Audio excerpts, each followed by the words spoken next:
Hello दोस्तों, स्वागत एक बार फिर डॉक्टर राजेश वर्मा के यूट्यूब चैनल पर।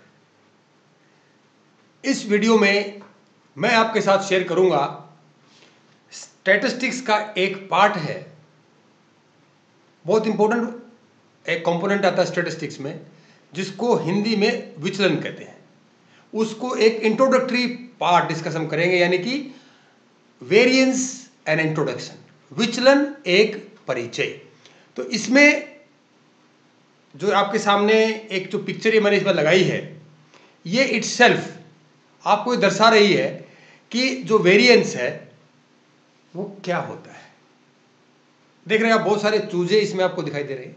उसमें एक चूजे का जो रंग है वो इन सबसे अलग है, और उसके साथ साथ आप देखेंगे कि जो सारे चूजे हैं इनका में भी ये एक समान होते हुए भी अलग अलग हैं। किसी को कहीं पर पीला ज़्यादा है, किसी पर कहीं पर थोड़ा सा ग्रेस कलर है, किसी के पैर कैसे ही है, किसी गर्दन किस तरफ है, डिफरेंट हल्के हल्का तो वेरिएंस है। ये एक विचलन, इसी को आप स्टैटिस्टिक्स में बहुत इंपॉर्टेंट कंसेप्ट आता है वेरिएंस, जिसके माध्यम से हम बहुत सारे इन्फ्रेंसेस हम निकालते हैं, रिजल्ट्स हम निकालते हैं। और जो मुख्य जो स्टैटिस्टिकल टेक्निक्स है ना, जो सोशल साइंसेज में जनरली यूज होती हैं, वो वेरिएंस पर विचलन पर ही आधारित है। यानी कि विचलन या वेरिएंस उनके लिए एक बेस का काम करता है, आधार का काम करता है। अब इससे पहले हम इसके इंट्रोडक्टरी पार्ट पर जाएं, इसकी टेक्निकलिटीज पर जाएं, या इसके जो मुख्य मुख्य कंपोनेंट्स हैं उसको हम डिस्कस करें, उससे पहले एक स्थिति लेते हैं, एक सिचुएशन लेते हैं। अभी मान के चलिए कि दो मनोविज्ञान के प्रोफेसर हैं और वो दोनों छात्रों के असाइनमेंट चेक करते हैं। ठीक हो गया। एक उनमें से जो नंबर देता है, उनको अगर हम उसका एवरेज निकालें तो उसकी 50 में से उसकी एवरेज आती है 38। ठीक है, मतलब एक नहीं, दोनों की, सॉरी बात मैंने थोड़ी सी इसमें आगे आएगा पॉइंट वो, कि दोनों की अगर नंबर देने की एवरेज निकाले असाइनमेंट्स की, तो दोनों की एवरेज सेम आती है 38 अंक। और क्या इस एवरेज को देखकर हम ये मान लें कि जो उनका मूल्यांकन है, इवैल्यूएशन है, वो एक जैसा है? भाई आपकी मीन्स तो इस एक ही है, दोनों का एवरेज एक ही है, औसत एक ही है। तो क्या हम ऐसा मान लें? अगर आपने ऐसा मान लिया तो it can be very dangerous, क्योंकि आगे आप देखिए, उसमें से जो एक टीचर है, एक प्रोफेसर है, वो जो नंबर देता है उसकी जो वो 34 से लेकर 40 नंबर देता है 50 में से, और जो दूसरा प्रोफेसर है वो 20 से लेकर 48 के बीच नंबर देता है। तो अब इस तरह से हम नंबर देंगे, और फिर दिए उन्होंने, और फिर उसका हमने मीन निकाला, तो मीन दोनों का बराबर 38 आता है। अब प्रश्न आपके पास आता है, यदि आप अपना असाइनमेंट चेक कराना चाहते हैं तो कौन से टीचर के पास जाएंगे? आप किस प्रोफेसर को आप चुनेंगे? जबकि एक शर्त तो यह है कि दोनों के चेकिंग करते हैं, दोनों के नंबरों को अगर जोड़े तो 38 मीन दोनों का बराबर आता है। लेकिन दूसरे पे एक पे आता है कि जो 34 से 40 के बीच नंबर देता है, एक देता है 20 से 48 के बीच। अगर आप 20 से 48 के पास चले गए तो आपको 48 भी मिल सकते हैं और 20 भी मिल सकते हैं। 34 से 40 वाले पर चले गए तो आपको 34 भी मिल सकते हैं, 40 भी मिल सकते हैं, इसके बीच में आपको मिल सकते हैं। तो आप इसके बेस पर ऐसी अगर आपके पास कभी दुविधा उत्पन्न होती है तो आपको घबराने की जरूरत नहीं है, क्योंकि उस स्थिति में जो विचलनशीलता, वेरिएबिलिटी का जो कंसेप्ट अवधारणा है वो आपके काम आएगी। उस समस्या से निपटने के लिए आप इस स्टैटिस्टिक्स का जो एक टेक्निक है, कंपोनेंट है, वेरिएबिलिटी एक प्रक्रिया है, इसको अगर आप समझ गए तो आप इस टाइप की समस्याओं से आप आसानी से निपट सकते हैं। अब चलते हैं अर्थ की बात करते हैं। अर्थ, वेरिएबिलिटी का अर्थ यानी कि मीनिंग। हिंदी में तो आप समझ गए, इसको विचलनशीलता कहते हैं। कोई लोग इसको परिवर्तनशीलता भी कह सकते हैं। अगर गूगल में आप डालेंगे तो गूगल आपको परिवर्तनशीलता दिखाएगा। इसका अर्थ होता है भिन्न होने की क्षमता, एबिलिटी टू वेरी। यह शब्द कहां से आया है? जो वेरिएंस है, अंग्रेजी का दूसरा, वेरिएंस में अंग्रेजी का ही शब्द है, और जो इसका अंग्रेजी का एक और शब्द है वेरिएबल, उस शब्द से बना है ये वेरिएंस। और उस वेरिएबल शब्द का अर्थ होता है, यानी कि जो एक जैसा हर समय एक स्थितियों में, हर स्थितियों में एक जैसा नहीं रहता, वो बदलता रहता है। That can very, not staying the same, अक्सर बदलते रहना। वेरिएबल, जिसमें गतिशील है, जिसमें बदलाव संभव है, वो वेरिएबल होता है। और उसी वेरिएबल से सब निकला है वेरिएंस। एक स्थिति, मात्रा या संख्या जो स्थिर नहीं रहती है या जिसमें परिवर्तन होता रहता है, उसे हम वेरिएबल या वेरिएंस कहते हैं। एग्जाम्पल ले लो आपके सामने, आपकी स्मृति है, आपकी बुद्धि है, ये क्या है? दीज आर वेरिएबल्स, ये चर हैं जिनमें बदलाव संभव है। एक व्यक्ति से दूसरे व्यक्ति में जाएंगे, स्मृति अलग, उसकी अलग होगी, उसका इंटेलिजेंस या उसकी बुद्धि डिफरेंट होगी। तो ये थोड़ा सा इसका एक ही अर्थ था। अब हम इंट्रोडक्टरी पार्ट पर चलते हैं। इसके प्रकृति की कृतियों में जटिलता और सरलता दोनों साथ साथ पाई जाती है। ये बड़ी काम की चीज है। जो आपका नेचर है ना, नेचर के अंदर की जो नेचर के जो चीजें अपनी बनाई हैं, जो क्रिएशंस हैं नेचर की, उनमें क्या है? कॉम्प्लेक्सिटी भी होती है और सरलता भी होती है, और दोनों में साथ साथ पाई जाती है। आप बहुत सारी चीज़ों को, अगर आप नेचर की चीज़ों को आप देखेंगे तो आपको समझ में आएगा कि सो ब्यूटीफुल थिंग्स। आप एक पेड़ को ले लीजिए, दो फूलों को आप ले लीजिए, जो दोनों फूल कितने सुंदर हैं, कितने सरल हैं, लेकिन अगर आप उसका जो बनावट को आप देखेंगे, गेंदे का जो फूल है कितना शानदार और कितना बढ़िया हमें दिखाई देता है, हमारा बहुत अनायास ही हमारा अट्रैक्शन, आकर्षण का केंद्र वो बना रहता है। लेकिन अगर आप उसको ध्यान से देखेंगे, अगर आपका वो टूट गया फूल, तो कोई भी मशीन इंसान ने आज तक नहीं बनाई है कि गेंदे के फूल को वैसे के वैसे बना दे। देखो कितना कॉम्प्लेक्स स्ट्रक्चर होता है उसका, और कितने सावधानी से नेचर ने उसको बनाया होता है। तो दोनों दो चीज़ें उसमें कॉम्प्लेक्सिटी भी है, और कितना ब्यूटीफुल है, सुंदर भी है, और कितना सरल है देखने में। ये बात मैं बताना चाह रहा हूं उसमें। तो जो प्रकृति है, उसकी जो क्रिएशंस है, उनके आपस में और अलग अलग क्रिएशंस के बीच में जो वेरिएंस पाया जाता है, जो वेरिएबिलिटी पाई जाती है, कुदरत के कारण जो उत्पन्न होती है, वो जो वेरिएंस है उसी को कह सकते हैं। और एक प्रकार की प्रजातियों में भी खूब वेरिएंस पाया जाता है, विविधता पाई जाती है, जो विचलनशीलता का कारण बनती है, ये वेरिएंस का कारण बनती है। इंसान को देखो आप, एक जैसा होते हुए भी हम सब फिर भी अलग अलग हैं, है ना? दोनों चीजें कॉन्ट्राडिक्टरी बात होगी। We are similar as well as we have variance among each other. Variability कितनी ज्यादा है। ठीक हो गया। आप उदाहरण के लिए देखो, गुलाब के एक पौधे पर लगने वाले दो फूल एक समान भी होते हैं कई मायनों में, और वो अलग अलग भी होते हैं एक पौधे पर।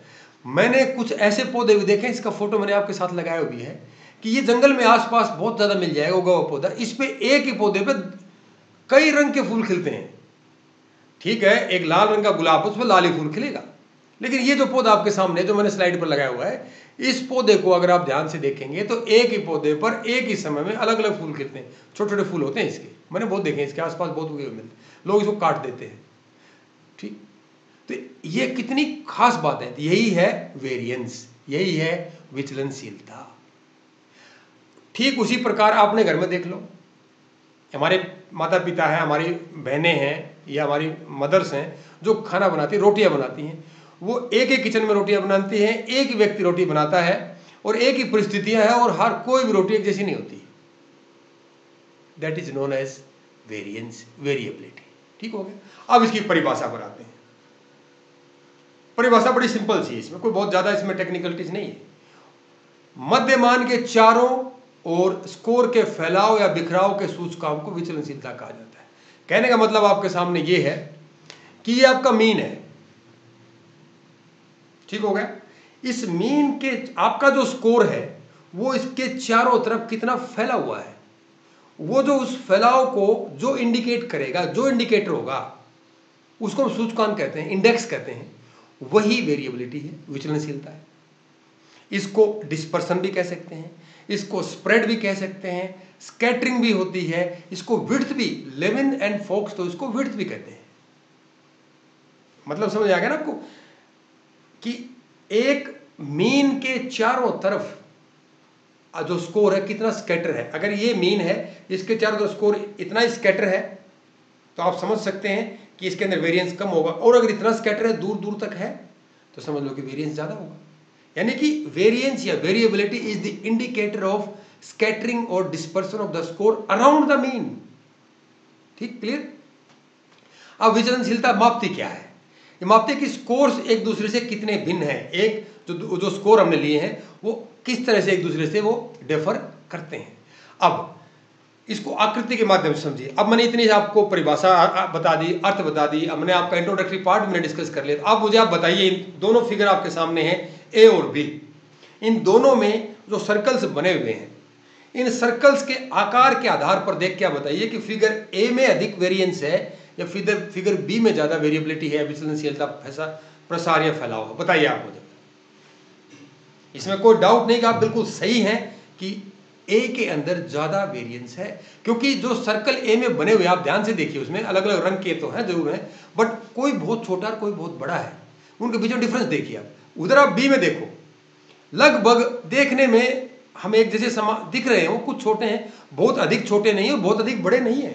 तो वेरिएबिलिटी बी में के जो चित्र है उसमें कम है, जबकि ए में ज्यादा है। अरे यही तो वेरिएंस है, ये विचलनशीलता है। इसको ग्राफ के माध्यम से देख लो। अब आप भाई जब आप स्टैटिस्टिक्स पढ़ेंगे तो ग्राफ आपको देखने ही पड़ेंगे। इस आकृति में आप देखो, इसमें दो ग्राफ बनाए गए हैं, दो लाइनें हैं ए और बी आपके सामने हैं, ठीक है। ये ए और बी आप देख रहे हैं, बी वाली जो नीली वाली है, ए जो लाल है। अगर हम किसी डेटा को उसका ऐसे ग्राफ बनाएं तो आप मुझे ये बताइए कि किसमें वेरिएंस ज्यादा है, वेरिएबिलिटी किसमें ज्यादा है, अर्थात किसने ज्यादा एरिया कवर किया हुआ है लाइन के ऊपर, लंबाई में नहीं, लाइन के ऊपर किसने एरिया ज्यादा कवर किया हुआ है। जिसने एरिया ज्यादा कवर किया है समझ लो दोस्तों उसी में वेरिएंस ज्यादा है, विचलनशीलता ज्यादा है। तो आप बिल्कुल सही कह रहे हैं, सही समझ भी रहे हैं कि जो नीली वाली लाइन है, जो डॉटेड लाइन है, बी वाली लाइन है, देखा है, उस जिस डाटा को वो रिप्रेजेंट कर रही है, समझ लीजिए उस डाटा के अंदर वेरिएंस ज्यादा है, विचलनशीलता ज्यादा है। दो तरीके से मैंने आपको बता दिया इसमें। अब हम बात करते हैं इसके इसको मापते कैसे हैं विचलनशीलता को। बड़े आसान 6 तरीके। आप देखिए आपके सामने ये 6 लेडीज का फोटो लगा हुआ है, और कमाल की बात यह है कि 6 की जो ड्रेस है कितना वेरिएंस है, इनके बालों के स्टाइल में वेरिएंस है, बैठने के स्टाइल में वेरिएंस है, कैमरे की तरफ देखने में वेरिएंस है, आप मतलब जूतों में आप देखिए इनका वेरिएंस है, कितना ज्यादा विचलनशीलता इनमें है। आप अच्छे से समझ सकते हैं कि वेरिएंस क्या है। अब इसके माप कौन कौन से हैं? पहला माप है प्रसार रेंज, जिसको अंग्रेजी में कहते हैं। दूसरा माप है अंत चतुर्थक श्रेणी, या इसको हम प्रसार भी कह सकते हैं, अंत चतुर्थक प्रसार कह लो या श्रेणी कह लो, जिसको हम अंग्रेजी में बोलते हैं इंटरक्वार्टाइल रेंज। थर्ड होता है औसत विचलन, मीन डेविएशन। घबराने की जरूरत नहीं है भाई, मैं आप एक्सप्लेन कर दूंगा इनको। और याद रखना जब आप स्टैटिस्टिक्स पढ़ेंगे तो ये टेक्निकल बातें जरूर आएंगी, कभी ऐसा हो तो सिर्फ ये टेक्निकल में आ गई, इनको मैं आपके असल जीवन से संबंधित एग्जाम्पल लेकर एक्सप्लेन करने की कोशिश करूंगा। चौथा विचलन, जिसको वेरिएंस कहते हैं, और ये भी एक वेरिएंस भी इसका विचलनशीलता का, वेरिएबिलिटी का माप है। और पांचवा आप कहेंगे मानक विचलन, स्टैंडर्ड डेविएशन। इन पांचों को थोड़ी थोड़ी डेफिनेशन पढ़ लें हम, क्योंकि बाद में जब हम इसको अलग अलग वीडियोस में इसको डिस्कस करेंगे तो एक एक्सप्लेन किया जाएगा बहुत बढ़िया तरीके से। पहला जो माप है वेरिएबिलिटी का, विचलनशीलता का प्रसार होता है रेंज। ये जो हमने फोटो मैंने लगाया रेंज, ये भी होती है एक तरह से कि जहाँ पर शूट करते हैं, प्रैक्टिस करते हैं, सोल्जर्स प्रैक्टिस करते हैं, या जो खिलाड़ी है वो प्रैक्टिस करते हैं, उसको भी रेंज हम कहते हैं, इसलिए फोटो मैंने आपके सामने लगाया। इसकी फोटो की साइड में एक टेबल मैंने बनाया, डेटा सेट मैंने बनाया हुआ है। इस डेटा सेट की रेंज आपको निकालनी है, बहुत आसान है। सबसे छोटा स्कोर ले लीजिए, सबसे कम, और सबसे अधिक स्कोर ले लीजिए। देखिए सबसे कम स्कोर आपका इसमें 4 है और सबसे अधिक 30 है। तो बड़े वाले में से सबसे कम स्कोर माइनस कर दो, बच गया कितना? 26 बच गया इसमें। तो इसका मतलब क्या होगा, इसका ये रेंज, इसका प्रसार ये हो गया इस डेटा का। है कोई मुश्किल? ये कितना आसान है नहीं।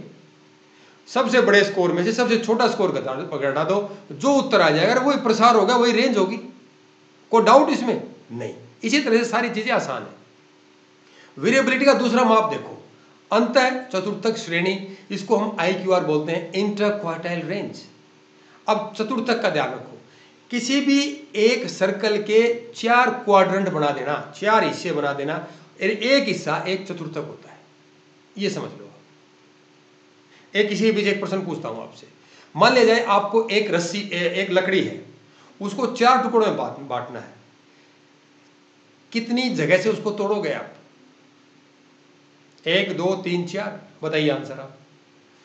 बिल्कुल सही कह रहे हैं आप कि उसको हम, ये जैसे उंगली है, इसको 4 टुकड़ों में बांटना मुझे, तो उसको हम 3 जगह से काटेंगे उसको, 1 2 और 3, क्योंकि पहला इधर एक जगह काटेंगे, पहला बच जाएगा, फिर दूसरी जगह दूसरा बच जाएगा, तीसरी जगह जब काटेंगे तो 2 टुकड़े में बांट देगा। ठीक है, तो कितने क्वार्टर हो गए आपके? There are the 3 quarters. ठीक हो गया, क्वार्टर्स तो 4 हो गए, तो क्वार्टाइल कितने हुए? 3, Q1 Q2 एंड Q3। तो IQR क्या होता है? अंत चतुर्थक श्रेणी क्या होती है? जो एक डेटा सेट है आपका, उसका जो बीच का जो डेटा है, बीच का 50%, 25% इधर छोड़ दो आप, 25% इधर छोड़ दो, तो बीच का जो 50% है, उस स्कोर का रेंज निकाल लो आप। उस स्कोर में से मैं 50% ले लो, 25% इधर छोड़ दीजिए, 25 इधर छोड़ दीजिए, जो बीच का डेटा बचता है उसका सबसे कम स्कोर ले लो, सबसे लो स्कोर ले लो, जो सबसे ज़्यादा वाला है उसमें सबसे कम वाला घटा दो, वो आपका IQR आ जाएगा। क्वार्टाइल आपको निकालने पड़ेंगे पहले इसमें। ठीक है ना, पहला क्वार्टर निकाल लो आप, एक थर्ड क्वार्टर निकाल लो, तो क्वार्टर नंबर 3 में से क्वार्टर नंबर 1 आप घटा देंगे, Q3 minus Q1 equal to IQR। जब ये अगला टॉपिक आएगा ना, इनटू क्वार्टाइल रेंज, तो आपका ग्रुप डाटा का और अनग्रुप डाटा का IQR निकाल कर एग्जांपल के साथ बिल्कुल समझाऊंगा।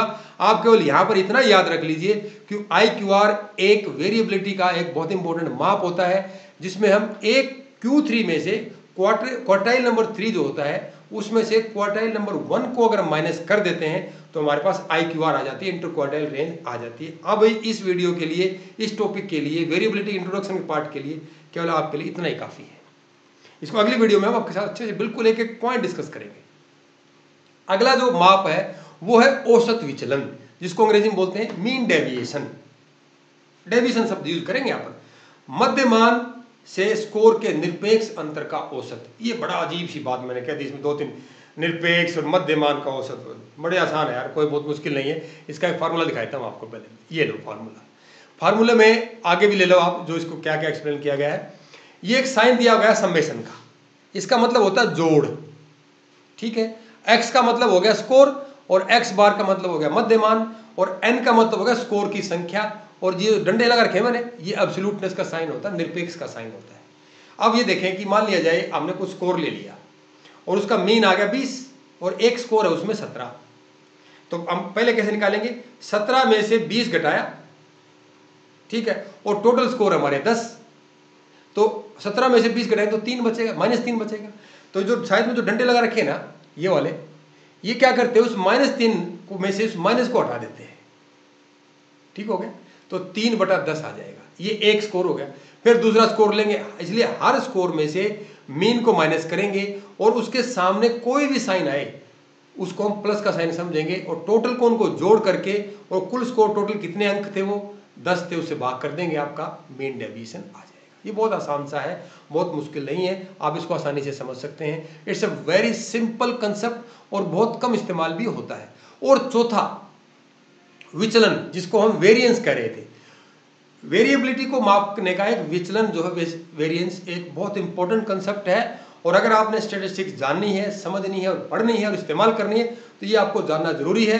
ये इसके बिना स्टैटिस्टिक्स जो आपकी अप्लाइड स्ट्रेटजी के साथ, खास करके सोशल साइंसेज में, आपको समझना मुश्किल हो जाएगा अगर इसको आप ना समझें। ये भी बहुत बड़ा मुश्किल नहीं है। जो मीन डेविएशन था उसमें और इसमें 2 अंतर है। क्या अंतर है? इसमें एक तो एब्सोल्यूट का साइन नहीं है, वो डंडे नहीं है, उसकी जगह इन्होंने ब्रैकेट लगा दी, कि यानी कि जो स्कोर आपका आएगा ना, वो स्कोर का साइन वो का वो रहेगा। लेकिन उस साइन को हटाने के लिए क्या किया इन्होंने, अगर माइनस आता है उसको स्क्वायर कर लो आप। क्या कर लो? उसको स्क्वायर कर लो। यानी कि एक x में से x बार अगर हम घटा देंगे, यहां पर वही से साइन है। अब यहां पर जो सिग्मा का जो साइन आपके सामने आया हुआ है, समेशन का जो साइन है, ये तो है टोटल योग, x हो गया एक कोई स्कोर, और x बार हो गया पूरे उसका मीन, और n हो गया टोटल नंबर ऑफ स्कोर्स, कितने सारे स्कोर है। तो एक स्कोर में से मीन को माइनस कीजिए, जो आंसर आता है उसका स्क्वायर कीजिए, उसको रख लो। फिर दूसरे स्कोर में से उसी डेटा का जो मीन आया वो आपने कैलकुलेट पहले से किया हुआ है, वो माइनस कीजिए, उसका स्क्वायर करके उसको रख लीजिए। इस तरह जितने जितने स्क्वायर होते चले जाएंगे, फिर उन सबको जोड़ लीजिए। जोड़ने के बाद तो टोटल स्कोर कितने थे, जैसे आपने 10 ऐसे स्कोर थे जो आपने टोटल का एक एक को में से मीन माइनस करके स्क्वायर किया, तो उनको टोटल करके उसको आप 10 से भाग कर देंगे तो आपका वेरिएंस आ जाएगा, उसको विचलन कहते हैं वो, और वो s स्क्वायर आ जाएगा। ये क्लियर हो गया आपको, ये विचलन। और 5वां जो माप है वेरिएबिलिटी का, वो है मानक विचलन, जिसको हम सिग्मा के माध्यम से डिनोट करते हैं और उसको अंग्रेजी में बोलते हैं स्टैंडर्ड डेविएशन। बहुत सारे बच्चे स्टैंडर्ड डेविएशन नाम से डर जाते हैं। कुछ नहीं भाई, स्टैंडर्ड डेविएशन अगर आपने वेरिएंस निकाल लिया है, विचलन निकाल लिया है, तो उसका अंडर रूट करके उसका वर्गमूल निकालो, स्क्वायर रेट निकाल लो, वो आपका स्टैंडर्ड डेविएशन हो गया। कुछ नहीं है, सेम फॉर्मूला है, उसमें केवल अंतर यह है कि इस सारे के ऊपर एक हमने अंडर रूट का साइन लगा दिया है, बस वही चीज होगी। जो स्टैंडर्ड डेविएशन है, जो मानक विचलन है, यह डेटा सेट में औसत विचलनशीलता को दर्शाता है, मतलब एवरेज कितनी वेरिएबल दर्शाता है। क्यों? क्योंकि मध्यमान से औसत विचलन को मापता है। जो मीन है ना, उससे एवरेज डेविएशन स्कोर कितना हुआ ये मापता है और इसे सिग्मा द्वारा दर्शाया जाता है। इसमें अगर आपको किसी प्रकार का कोई डाउट हो, आप मुझे मेरे कमेंट बॉक्स में लिख सकते हैं, मुझे ईमेल कर सकते हैं। दोनों के प्रकार से आप मुझे फेसबुक पर जुड़ सकते हैं, मुझे आप लिंक्डइन पर मैं हूँ, रेडिट पर हूँ, ब्लॉगर पे हूँ, मैं टम्बलर पे हूँ, इन सारी सोशल नेटवर्क वेबसाइट्स हैं, जितने व्हाट्सएप पर हूँ। तो आप मुझे किसी भी तरह से लिख कर मुझे अपने डाउट्स मुझे भेज सकते हैं, मैं आपके रियल लाइफ एग्जाम्पल से उनको क्लियर करूँगा। अब ये चीज़ें आपके सामने मैंने दे दी। अब वेरिएंस को या स्टैंडर्ड डेविएशन को मैं एक अच्छे तरीके से समझाता हूँ। आपने और हमने, अंतिम बात कर रहा हूँ मैं, ये अपना टॉपिक यहीं पर समाप्त होता है, एक एग्जाम्पल ले रहा हूँ। आप और हम जब बाइक या साइकिल जब रोड पर चलाते हैं तो आप देखेंगे कि रोड पर एक पट्टी लगी होती है वाइट। तो कई बार जो बच्चे मनचले होते हैं या जो थोड़ा आप जैसे यंग बच्चे हैं कॉलेज के या स्कूल के, हम कोशिश ये करते हैं, हमने भी किया हुआ है, कि उस पट्टी के ऊपर ही आप साइकिल को आप चलाओ या बाइक को चलाओ। क्या होता है, तो अगर हम उस पट्टी पर उस साइकिल को चलाते हैं इस प्रकार से, तो हम बिल्कुल स्ट्रेट कभी नहीं चला पाते हैं, तो हल्का हल्का वो टेढ़ा मेढ़ा ऐसे चलती रहती, कभी कभी पट्टी से नीचे उतर भी जाती है।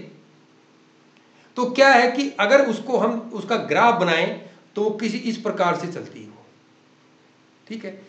फिर उसका उस पट्टी के वो इधर कितनी गई इधर कितनी गई उसको हम नापेंगे ना, तो जो पट्टी है ना वो तो उसका मीन हो गया, और जो साइड में जो गया वो वेरिएंस हो गया, ठीक हो गया। और उस वेरिएंस को कैलकुलेट करके उसका अगर अंडर रूट निकाल दें, हम वर्गमूल निकाल दें, तो वो स्टैंडर्ड डेविएशन हो गया। मुझे लग रहा है कि इसमें आपको परेशानी नहीं होनी चाहिए। अगर है तो अगले वीडियो में मैं आपको प्योरली इंटरक्वार्टाइल रेंज बताऊंगा, और उससे अगली वीडियो में हम डिस्कस करेंगे आपके सामने स्टैंडर्ड डेविएशन। ये मेरे संदर्भ रेफरेंसेस, इनको आप क्रॉस चेक कर सकते हो, और जानने के लिए इनको आप अच्छे से पढ़ सकते हो। बहुत सारी स्टडी की किताब में, वीडियोज हैं, बहुत कुछ अवेलेबल है। अब जो अगली हमारी जो चर्चा होगी, नेक्स्ट जो हमारा डिस्कशन होगा, उस पर बात करेंगे हम क्वार्टाइल डेविएशन पर, ठीक है। चतुर्थक विचलन, जो उसमें IQR भी आएगा, इंटरक्वार्टाइल रेंज भी आएगी। तो तब तक के लिए वीडियो आपको कैसी लगती है, इसमें अगर आपको समझ में आया है, अच्छा लगा, तो आप औरों को बताएं। उसमें किसी प्रकार की कोई कमी लगती है तो वो मुझसे जरूर शेयर करें, ताकि मैं अपनी अगली वीडियो में उसको इम्प्रूव कर सकूं। तब तक के लिए दोस्तों विदा दीजिए, आज के लिए इतना ही। बहुत वीडियो देखने के लिए आपका बहुत बहुत धन्यवाद।